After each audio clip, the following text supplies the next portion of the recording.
Hello everyone, welcome back to this Twitch Live. Today we are going to talk about disinformation and safety of journalists. We are in Brussels, in front of the Cathedral Church of Saint Michel. And Victor, what's the summary of today? So we'll discuss, as you said, of misinformation and journalist safety. So about that, we'll debate with a lot of people, like numerous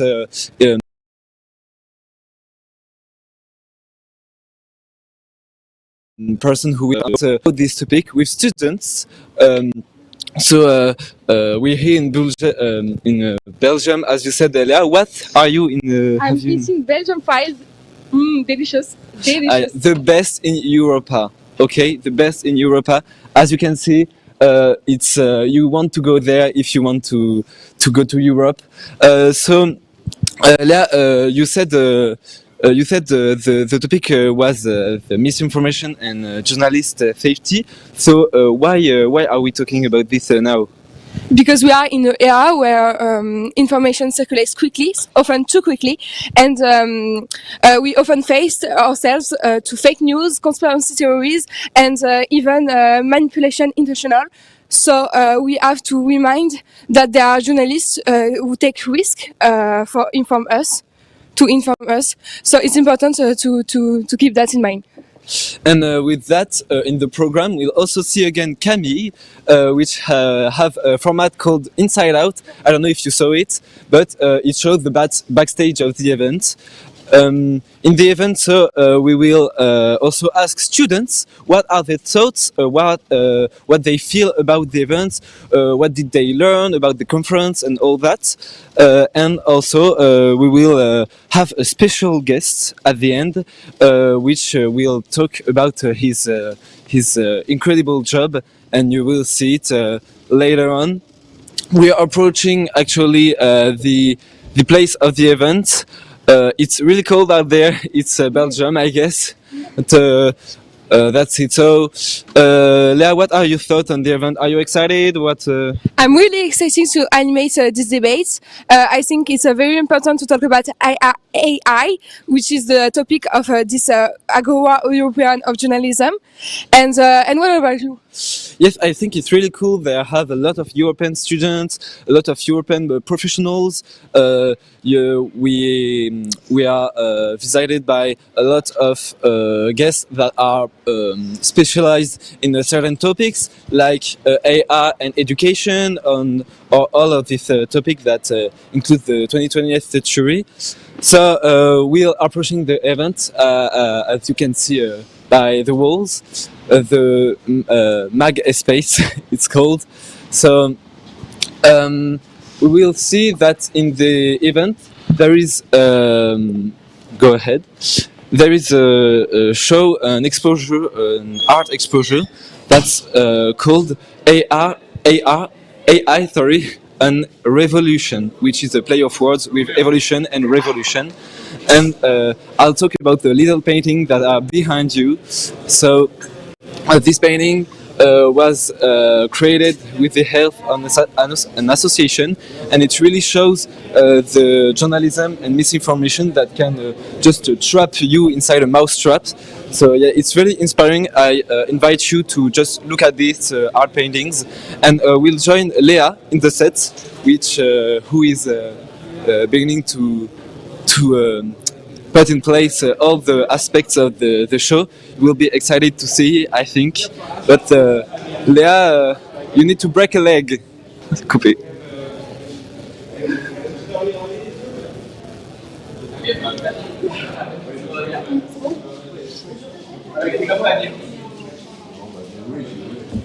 Welcome everyone, welcome to this Twitch Live. It's about misinformation and safety of journalists. We are with Marie and Theo from Tours and Cannes.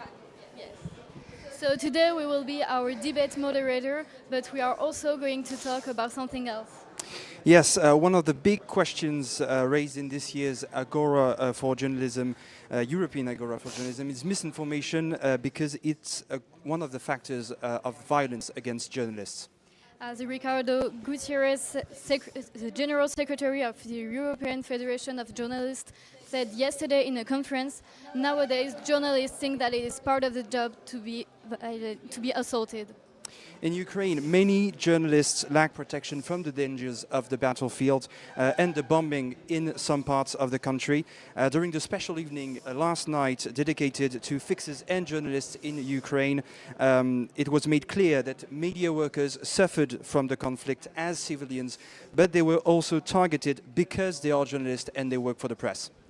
In 2023, 45 journalists have been killed around the world because they were journalists. 3 of them were killed in Europe. Then we have to acknowledge the fact that violence can also happen in Europe and in countries in peace. For example, in Germany, the number of physical attacks against journalists is rising. In 2022, 56 cases of physical assault were reported. In 2023, there were 69 cases. As a comparison between 2015 and 2019, before the COVID pandemic, there were only an average of 23 physical attacks per year.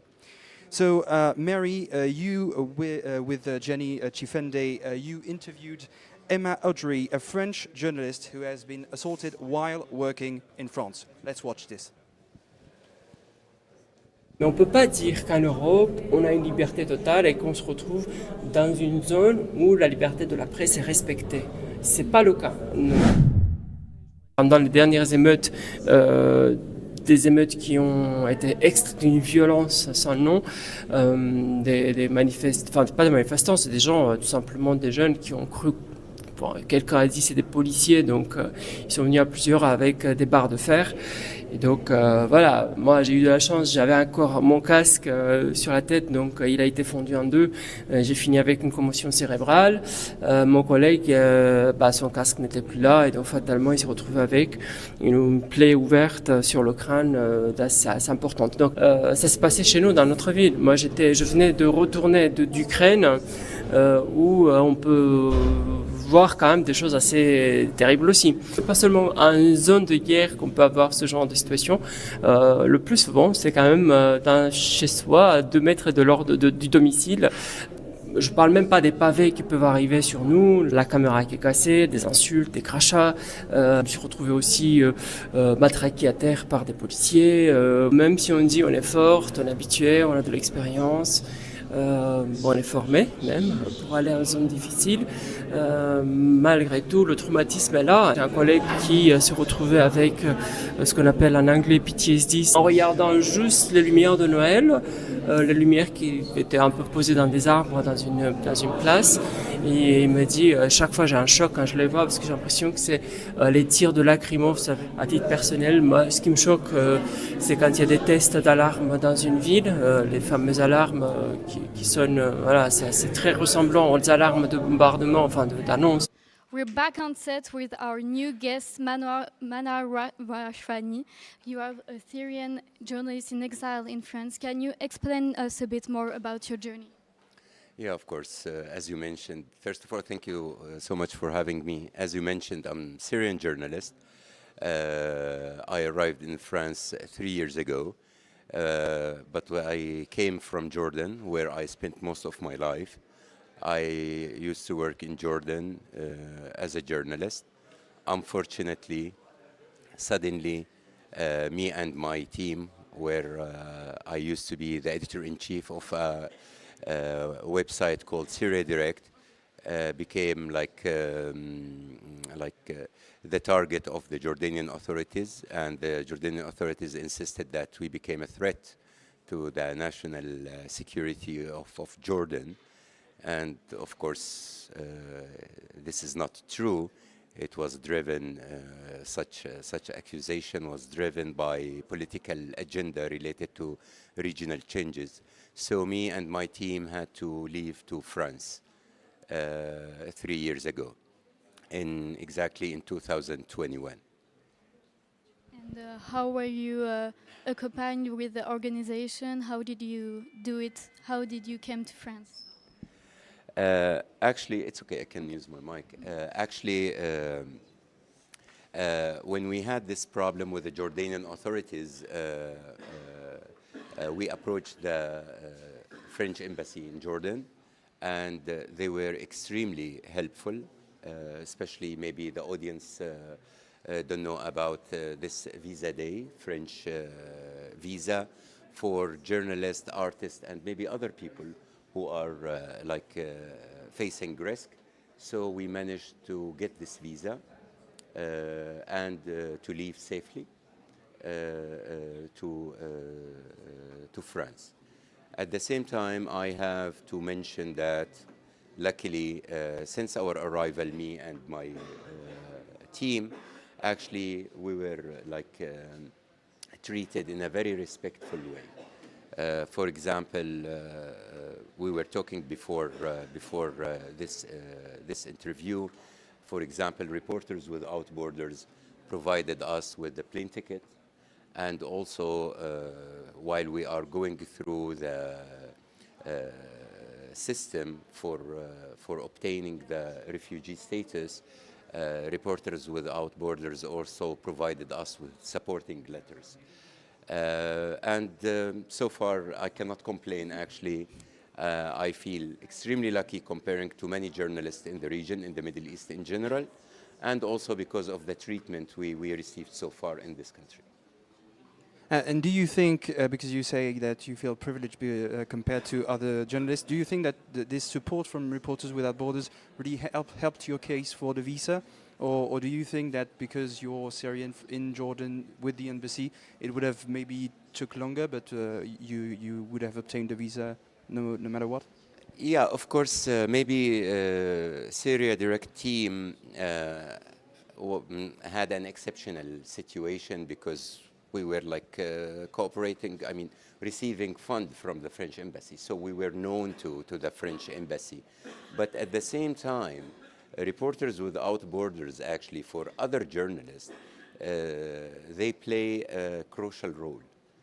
Maybe our case was very well known. We were very also known to the French embassy.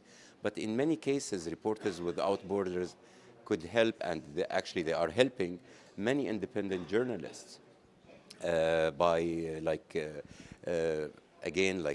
supporting letters even before they leave the country where they are residing in, because some live in Turkey, some live in Jordan or in Lebanon. So, sorry, in our case maybe it was different, but the general role of Reporters Without Borders is really very, very important for journalists in general, and especially Syrian journalists.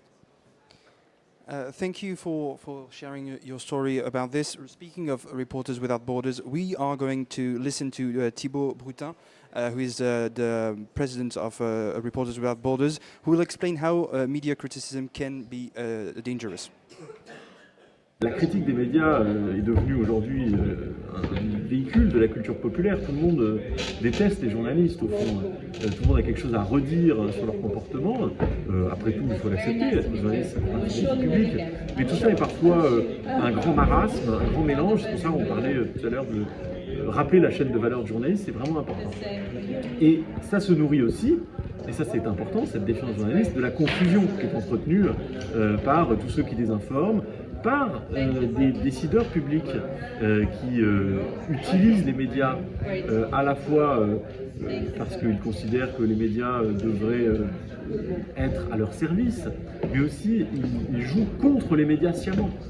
Moi je pense que Donald Trump, il n'a pas été élu malgré les médias, il a été élu parce qu'il a attaqué les médias, parce que c'est une stratégie malheureusement que beaucoup de futurs dictateurs peut-être, ou en tout cas de chefs d'État un peu tonitruants utilisent.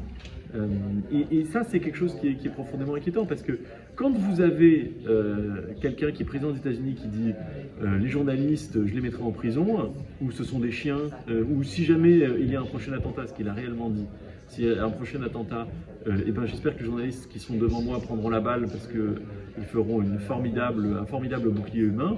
Il y a une forme d'incitation indirecte en fait à aller taper, tirer sur les journalistes. Donc la fonction de modèle des décideurs publics, elle s'est complètement érodée.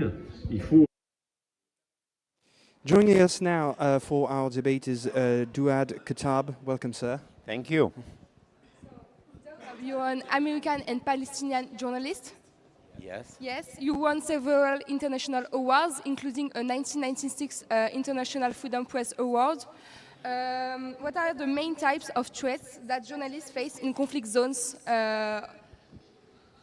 You know, the problem we have is that Palestinians are under occupation, and the Israeli army controls our lives, and it's sometimes very difficult for journalists to get both points of view, and it allows sometimes the Israelis to create, and the Israeli propaganda machine is very strong. So, for example, the President of the United States was fooled by misinformation that Palestinians were beheading children and putting them in the oven. It turned out to be not true, and he had to apologize. So misinformation is a big problem, and sometimes if both sides are not represented, some people can create false information. Okay, and what do you think about that? Well, I think we need to tell the truth. A journalist's main job is to tell the truth, and I think this is the hardest job we have, is that people expect us to tell the truth, and that we have to be very careful about propaganda. Propaganda is one side telling their own advertisement. Journalists are about telling the truth and about telling all sides of a story. Yes, yes, really. And what notable events in your career made you aware of safety of journalists? I'm sorry? What notable events made you aware of safety of journalists? Many things happened that made me aware of this. I studied business administration, and I did not want to think of journalism. But when I saw injustice happening to my people, to the Palestinian people, and I know because I lived in the United States that many people in America, they believe the Israelis are the perfect country. And then I see every day it's different. So I had to tell the truth, and I had to use the media to tell the truth. Okay, okay. And do you both think that nowadays misinformation can lead to more violence toward journalists? Yeah, of course, actually, misinformation, disinformation could be a disaster to everybody, but especially journalists. Because, again, I would like to add to continue with the example Dawood just gave. Sometimes when you say that these journalists are affiliated with this armed group or that armed group, and sometimes not only armed, depicted as terroristic group, you make them legal target. And these people actually on the front line, because this is their mission and they have a message to deliver. So, but if we say, and they are protected by any law. So when we spread lies, intentionally or unintentionally, actually, yes, we make them the first victims, and we intimidate others from doing this job. So slowly, and sometimes quickly and suddenly, we cannot send journalists to report the truth or what's happening on the ground in an accurate way and an objective way. So, of course, it's a threat to everybody, but the journalists, like the only armed group, unarmed group on the front line. So they are the victims. Yes, I agree with what was said. I think what people don't understand is that in times of war, it's the truth is the biggest victim. The first victim of war is the truth. All sides are trying to tell you their point of view, and they take advantage of the fact that journalists sometimes are not able to reach the war zone. And so the side that's powerful can create stories, and nobody can counter that story because the journalist is not there. What is happening in Gaza is also the same. The Israelis do not allow the foreign journalists. So the local community, using their cell phones and blogging, they're telling the truth with video, and the Israelis now are bombing the journalists because they want to stop the truth from being told. I think. I have a question for both of you. Did you witness something? Because last night we were talking about fixers and journalists in Ukraine, and it was mentioned that many journalists do not wear bulletproof vests. Thank you very much. With press written on it, because they were targeted for being press more than other civilians. We know that in Gaza, the battlefield is unfortunately everywhere, and even civilians cannot hide from the fights. Is the same situation in Gaza? Journalists do wear bulletproof vests with press on it, or do they just want to be hidden from the Israeli army? You know, the press sign used to be the immunity for the journalists. Now, the press sign became the target. So there might be many people, and the soldiers only choose the person with the press sign, which is the opposite of what they should be doing. So instead of being protected by the sign, it's actually making their death easier. So that's why they try to avoid. But if you have a camera and if you have a microphone, it's very difficult even so. So we are calling on all the wars in everywhere, Ukraine, Palestine, anywhere, even in America, even Brussels. Keep the journalists. They are not criminals. Journalists are doing their job. Journalism is not a crime. And I would like to add to what Dawood mentioned. Actually, we saw this before in Syria, for example. In Syria, and especially since the Russian intervention in the war to help Bashar al-Assad's regime, and when the regime forces start recapturing some areas used to be controlled by the opposition or other armed groups, actually they targeted media activists, aid workers, and in some cases, literally, they allowed people like really extremists and terrorists to leave. And they accused them. And unfortunately now, I'm worried that after what happened in many countries, we are set the example, and the last example is in Palestine. Like, we sacrifice all the very well-known protection for journalists because it's becoming like common practice, and especially when you like get sometimes support, okay, or some very well-known democratic countries turn a blind eye or try like casting doubt by saying, we need to check first. Okay, this doubt could really lead to grave consequences, because when the democratic countries start talking this way, what do you expect from autocracies or dictators? So it's not only limited to one country. You maybe change the whole situation in the world because you created a precedent and supported by who are supposed to protect the global values of protecting human rights, including press freedom. So maybe one last question. It's so for you both. It's about Western democracies also fighting against misinformation in Gaza, in Ukraine, and helping more journalists on the ground. Well, I think our governments are not the best people to protect journalists. I think journalists are the best people to protect journalists. So I think the key is the role of the media. For example, in Gaza, journalists are not allowed to enter, the foreign journalists. And you watch a television program and news about Gaza, and they don't tell the listener that we were not allowed to go. So people think this is the truth because they only hear the Israeli point of view. So the job of a journalist and the media outlet is to say, we were not allowed to go to Gaza. So people understand this true story is not always what the Israelis say.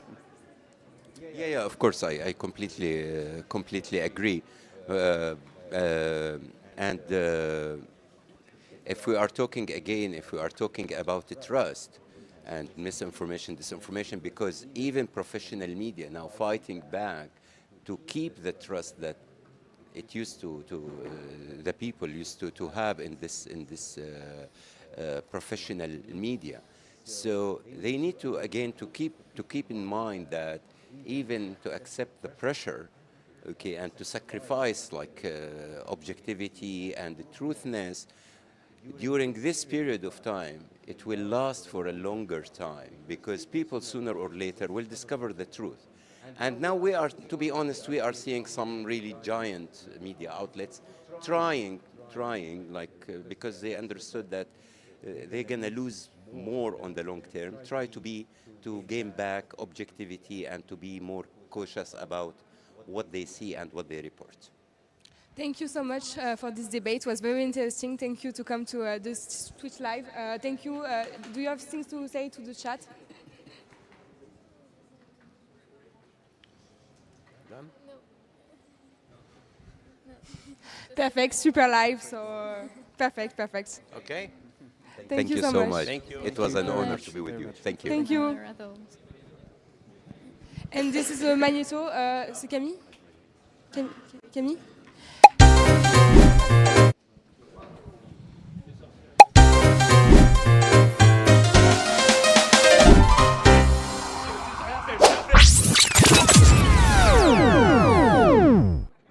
Un truc qui est hyper important quand même aux assises et qu'on n'a pas cité hier, c'est quand même la cafétéria. Donc je vous invite à voir les backstage aussi de la cafette. Bon mais salut. Désolée de te déranger, dis-moi comment tu t'appelles? Je m'appelle Marine. Ouais, et alors qu'est-ce que tu nous prépares de bon pour ce midi? On a fait un petit assortiment de différents goûts de sandwich. On a essayé de faire tous les goûts qu'on peut proposer d'habitude. Est-ce que tu peux nous en dire un peu plus pour nous donner un peu envie? Ok, alors juste avant j'ai fait des tomates mozzarella pesto, mon préféré. Et là je fais américain, un classique, un bien belge. Bon, j'en profite aussi pour prendre mon petit déjeuner, j'ai pas eu le temps ce matin. Donc un cookie s'il vous plaît. Comme vous pouvez le voir derrière moi, il y a aussi des stands qui sont présents pour nous présenter des petites associations. Donc on va aller voir un premier stand. Bonjour. Est-ce que vous pouvez vous présenter s'il vous plaît? Alors ici c'est le stand de l'AJP, c'est l'association des journalistes professionnels. Et alors qu'est-ce que vous venez faire ici à ces assises? Quel est votre objectif en ayant ce petit stand? On peut déjà être là en partie, suivre les débats parce que le journalisme c'est notre secteur, donc on a envie aussi d'être au courant des débats, des enjeux, les dernières évolutions comme comment intégrer l'intelligence artificielle ou non dans la pratique. Et puis c'est aussi l'occasion de rencontrer des étudiants en journalisme, de leur expliquer c'est quoi l'AJP, quel service on rend, voilà, de se présenter quoi. Bah écoutez, merci beaucoup, bonne journée. Bon, on continue, on va en voir une autre peut-être. Alors nous sommes Média Défense, on est une ONG basée à Londres qui apporte une aide juridique aux journalistes qui ont des problèmes juridiques à cause de leur travail. Ça marche. Et alors est-ce qu'il y a du monde déjà qui est venu vous voir Ouais, on est super contents, il y a plein de monde, bon c'est content dans un sens parce que ça veut dire qu'on peut les aider. En revanche on est aussi un petit peu triste de voir à quel point même les journalistes dans les démocraties de l'Europe de l'Ouest ont des problèmes juridiques à cause de leur travail. C'est un petit souci quand même. Back on set, we are now with the students who come for the Agora European of Journalism. What are your thoughts, your feelings about the events? For me, it's my third participation, and I'm still discovering everything. Like here, the panel is super great. The speakers are coming from all over Europe. They said things super nice. So it's a pleasure to be here. Okay, nice. For me, so it was a very great experience. Actually, it's a kind of lesson, a journalism lesson. Everything is part of building the great or the biggest journalist that we'll have to be tomorrow. And we can say that the various experiences that have been shared here with all the participants, all what is doing, let it be in Belgium or in Italy, it's a kind of very enriching for personal experience as journalists. I really like the Agora. I mean, it's a really nice experience. You can learn a lot, you can network a lot. And yeah, the diversity of people that come here is wonderful. So I believe everyone should come. And what did you learn from this experience? I can do. Okay. First lesson that I learned is that we have to be trustworthy as a journalist, and we really have to check and recheck and fact check everything we're doing. And also we have to trust in what we're doing, because if we don't trust in ourselves, then nobody can trust us. Yeah, it's true. Yeah, I also learned that journalism is a passion work. Here people are sharing everything with passion, with credibility. They are teaching us lessons as well, and so we learn so much. I learned that journalism is really like a whole community. It's not an individual work. Like you meet people like that are professionals, and even as a student they are really open to discuss, and when they like you a bit they immediately give you their number, they give you opportunities. Like I even got a internship proposition today, so yeah, it's nice. Okay. And does the AA thematic was interesting? Personally, I'm not many familiar with AA, but today I went to a panel about photojournalism, and it was super interesting. I really love taking pictures, and I didn't know that AI can fight some jobs and help journalists too. And does it scare you? Not anymore. Actually, AI today is in everything we're doing. It's in our day-to-day lives. And what I learned from this meeting, from all the workshops where I went to, is that we don't have to be techno-skeptical about AI. We can use AI to perform or to improve all our media contents, but we don't have to give the way to AI to be more than us, or to direct us, or to control our publications or everything we're doing. As a matter of fact, if we give AI the opportunity to overhaul our work, then we'll lose the battle without even beginning the battles. That's true. Yeah, AI is really a tool that journalists can use. Like, people are afraid of it because, of course, it generates fake news, it generates content, and it sometimes replaces certain jobs. But it's also a tool that helps us do research, that helps us synthesize documents that we would take days to read.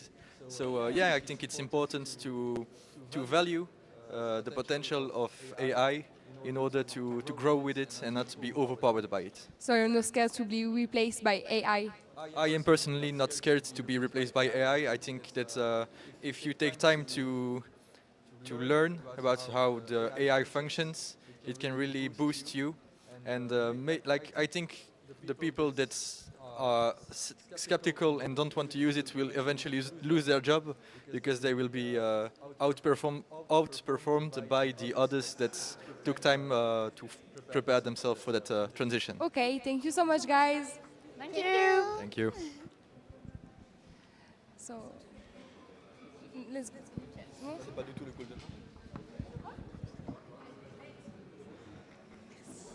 Les Assises européennes du journalisme, c'est la 2e édition. Je pense au total, on a à peu près 80 personnes qui sont venues et qui viennent discuter et débattre des enjeux de l'IA, mais pas seulement. Comment on choisit les intervenants qui viennent participer à ces assises? On contacte plein de rédactions, on contacte plein de partenaires, on leur dit on fait ça, est-ce que ça vous dit, de quoi vous voulez parler, qu'est-ce que vous mettez en place? Et on questionne aussi les rédactions qui n'ont pas encore pris le train tel qu'il est maintenant, pour leur demander pourquoi, quels sont les sujets déontologiques à soulever aussi.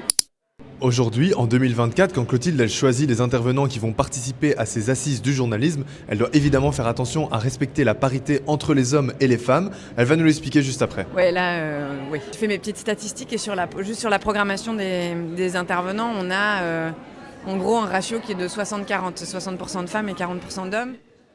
Back to set, we switch to French. So, non, pardon, excusez-moi. Qu'est-ce que vous avez retenu de ces assises? Alors, il est beaucoup trop tôt pour me poser la question, pardon, mais puisque nous avons décidé d'organiser ces assises, voici maintenant 2 ans, à l'issue de la première édition des assises européennes du journalisme, et que nous sommes qu'à mi-parcours. Donc, on est dans le toboggan et on vous dira ce soir quoi en penser. Je peux vous parler de notre ambition. Notre ambition, c'était de créer ici en Europe, comme on l'a créé en France avec les assises de Tours, comme on l'a créé à Tunis et demain à Marseille, pour les journalistes de la rive sud de la Méditerranée et du continent africain. C'est des espaces de dialogue, des espaces de rassemblement entre les journalistes, les éditeurs, les citoyens, pour qu'on débatte ensemble de ce qui fait notre utilité sociale de journalistes. Je pense que si nous, journalistes, qu'on soit jeunes ou aspirants à devenir ou vieux à moustache blanche, on doit se poser une question en permanence, c'est en quoi on est utile à la société dans laquelle on vit. Quelle est notre valeur ajoutée? Sans ça, la crise de confiance qui entoure nos métiers perdurera. Donc cet espace européen, il est en construction, c'est la 2e édition. J'ai trouvé, moi, que tous les débats auxquels j'ai pu assister jusqu'alors étaient passionnants, mais c'est plutôt à vous de me dire s'ils vous ont intéressé. Ah oui, c'était très intéressant, on a appris plein de choses. Et on avait un peu, moi personnellement, j'avais un peu peur de l'IA, tout ça. Et c'est vrai que ça m'a rassurée de savoir qu'en fait, il y a une citation que j'ai retenue que je trouve particulièrement intéressante, c'est qu'on ne sera pas remplacé par l'IA, mais par quelqu'un qui sait travailler avec l'IA. Et je trouve ça particulièrement pertinent. Et d'ailleurs, l'IA, pourquoi cette thématique? Elle s'est imposée un peu d'elle-même. Quand on a créé les assises, alors pour vous, vous y étiez à peine né peut-être, mais c'était en 2007 à Lille.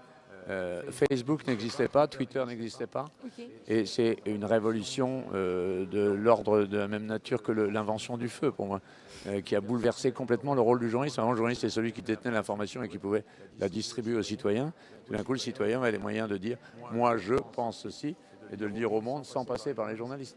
Donc c'est une révolution pour l'usage du métier qui tout d'un coup découvre qu'il est au même niveau que les autres dans sa capacité à informer, et donc que son rôle est différent, qu'il est d'expliquer, il est de vérifier, il est de faire en sorte que l'information qu'on propose à nos concitoyens est de qualité, à la différence de tout ce qui circule sur les réseaux. Donc cette évolution, elle est à peine digérée, que tout d'un coup l'intelligence artificielle arrive, qui nous dit « Ah, ben peut-être que demain il n'y a plus besoin de photographe ». Parce qu'il suffit de commander sur ChatGPT, on a la photo qu'on veut, alors que cette photo n'est pas vraie. Oui, je ne sais pas si vous avez assisté à l'atelier ce matin, qui était assez troublant. Vous lui avez montré une série de photos en disant « cette photo est-elle vraie, cette photo n'est-elle pas vraie ?» Et il y avait en gros un tiers des gens qui n'étaient pas capables de répondre à la question parce que tellement c'est bien fait. Donc nos métiers sont quand même directement interrogés par ça. Et ce que je trouve plutôt rassurant, moi, dans toutes les conclusions, enfin les conclusions, les pistes de réflexion qui se sont dégagées dans tous les ateliers que j'ai vus sur l'IA, c'est de dire, si on fait du mauvais journalisme, l'IA fera mieux que nous. Oui, c'est sûr. Si on fait du bon journalisme, si on fait du journalisme original, avec un angle, avec une exigence, si on fait un journalisme qui se respecte, ben ça, l'intelligence artificielle ne sera jamais capable de le faire. Donc je pense qu'une invitation à l'excellence. Merci beaucoup, et c'est sur ces mots que nous allons terminer cette émission. Merci à tous. Merci. Magnéto, pardon.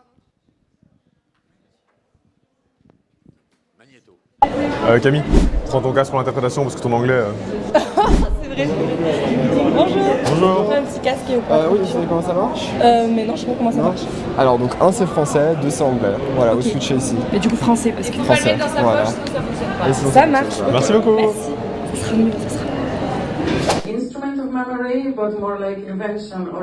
Je suis interprète de conférence et donc je travaille ici pour les assises du journalisme. Interprète, il permet de communiquer, il permet aux invités internationaux de suivre l'événement en anglais quand les francophones parlent et vice-versa pour les francophones qui ne parlent pas anglais. Vous pouvez nous expliquer concrètement, nous décrire ce que vous faites lors d'une conférence? On écoute vraiment l'orateur qui parle dans sa langue, soit maternelle, soit une langue qu'il maîtrise, par exemple l'anglais. Et nous, on fait ce qu'on appelle en mauvais français une traduction simultanée. Du coup, il y a combien de décalage avec la voix originelle? Donc en fait, c'est une sorte de course-poursuite. Vous avez l'orateur qui avance, et nous on court derrière pour rester à jour, mais on a une phrase de retard en général puisqu'on ne peut pas être vraiment simultané ou instantané puisqu'on a quand même écouté, comprendre pour ensuite traduire. Vous êtes inquiet, vous, que l'intelligence artificielle bientôt puisse vous remplacer peut-être? Ça va certainement prendre une certaine part de marché dans les prochaines années. Je sais que des systèmes sont en cours d'essai à différents endroits, donc l'intelligence artificielle pourrait oui remplacer certains interprètes, mais pas tous. Nous on peut encore évidemment comprendre, déchiffrer quand l'orateur n'est pas toujours clair, il faut l'avouer aussi, et rendre quelque chose dans un français ou en anglais ou une autre langue correcte. Bon, malheureusement, c'est la fin de ces assises, mais pour capturer cette expérience, on va faire une petite photo avec Alex. Donc, allez, c'est parti. Hop là.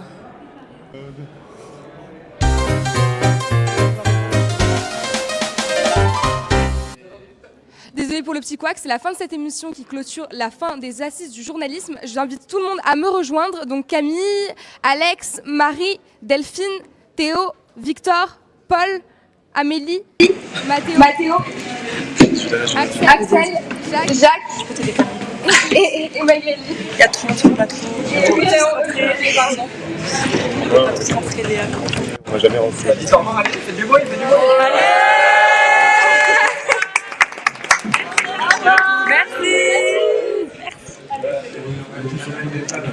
Merci. Mettez-vous là. Oui, bah oui.